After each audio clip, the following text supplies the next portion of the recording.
Hola, petits grans lectors! Mireu en quin lloc tan fantàstic sóc. Algú el coneix? Segur que molts de vosaltres ja ho sabeu. Però esperaré fins al final per així donar temps als que encara no ho tingueu massa clar. Passo per aquí amb unes píndoles lectores molt i molt especials. Doncs aquesta setmana, a la biblioteca, celebrem la Setmana del Mar i avui us proposaré lectures amb gust a sal. Què us sembla si comencem amb 2 còmics? El primer, Super Narval i Medushock, de Ben Clanton. I és que en aquest còmic tenim aquí el segon llibre de Narval i Medu, una magnífica sèrie perquè els més petits comenceu a ser lectors autònoms. En aquesta ocasió, Narval i Medu es converteixen en superherois, amb els seus supervestits, les seves identitats secretes i els seus superpoders. Però, quin serà el superpoder de Narval? El segon és Bahia Aquicornio, de Cathy O'Neil. Des d'una fàbula fantàstica, Cathy aposta per la defensa de la naturalesa i ens intenta conscienciar de les conseqüències de la societat actual i de que sí hi ha coses que podem fer per evitar destruir el planeta. I després d'aquests còmics us vull aconsellar 2 lectures pels que sigueu una mica més grans. Agència de detectius número 2, Una de pirates, de l'autor John Lienhorst.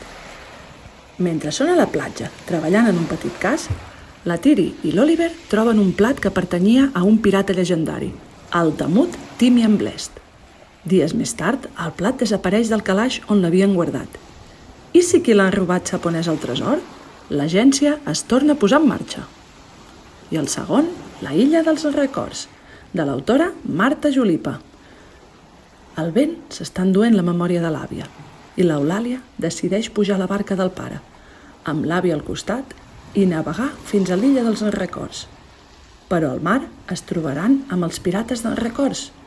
Aquest viatge suposarà molt més del que l'Eulàlia s'havia imaginat.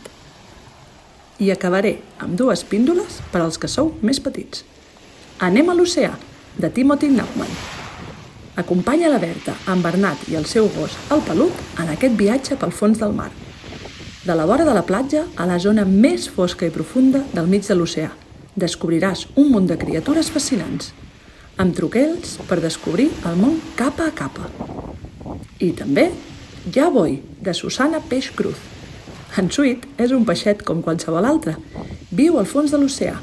Neda molt de pressa, però té un petit problema. És molt despistat. Cada dia de la setmana algú s'enfada amb ell per ser tan despistat, fins que la seva millor amiga li dona la solució. Ara només cal que demaneu cita prèvia a la biblioteca i vingueu a buscar alguna d'aquestes lectures. I abans de marxar, encara no us he dit que aquest lloc tan increïble és Punta Santana. Felicitats a tots els que ho havíeu descobert. Ens trobem la propera setmana amb més píndoles. Una abraçada!